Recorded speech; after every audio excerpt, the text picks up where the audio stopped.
کہ نماز پڑھتے ہوئے اگر ٹوپی گر جائے تو کیا اٹھا کر پہن سکتے ہیں یا نہیں؟ تو نماز پڑھتے ہوئے اگر ٹوپی گر جائے یا اتر جائے تو عمل قلیل کے ساتھ ٹوپی کو پہنا جا سکتا ہے۔ یاد رکھیں کہ ایک ہوتا ہے عمل قلیل، ایک ہوتا ہے عمل کثیر۔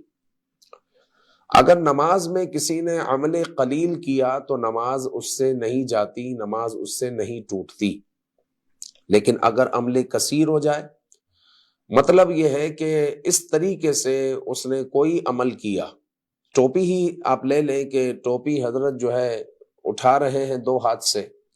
اور پہلے وہ اپنے بالوں کو سیٹ کیا اور پھر جو ہے انہوں نے ٹوپی پہنی، تو دور سے دیکھنے والا سمجھے گا کہ یہ نماز میں نہیں ہے بلکہ نماز میں داخل ہونے کی شاید تیاری کر رہا ہے،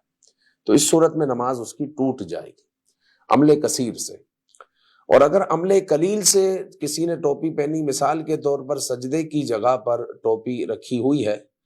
اور ٹوپی بھی اس کی کڑک ہے، اب اس نے اس جگہ پر سجدہ کیا اور ایک ہاتھ سے ٹوپی کو سر کی طرف دھکا دے دیا، تو یہ ہے کہ ٹوپی سر پر اس کے فٹ آ گئی، تو اس طرح اس نے ٹوپی بھی پہن لی اور یہ ہو گیا عمل قلیل، تو اس سے نماز نہیں ٹوٹے گی اور اس طرح ٹوپی پہننا بھی جائز ہوگا۔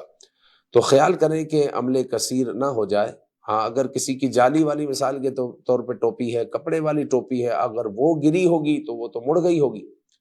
اور اس کو پہننے کے لیے دو ہاتھ کا استعمال کرنا ہوگا، اور جب دو ہاتھ کا استعمال کرے گا تو دور سے دیکھنے والا سمجھے گا لگتا ہے یہ نماز میں نہیں ہے، تو نماز اس عمل سے اس کی ٹوٹ جائے گی اگر عمل کثیر ہوا۔ تو لہٰذا اس معاملے میں احتیاط برتی جائے کہ اگر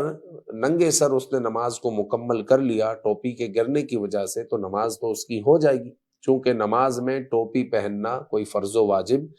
نہیں ہے، نماز کے آداب میں سے ضرور ہے۔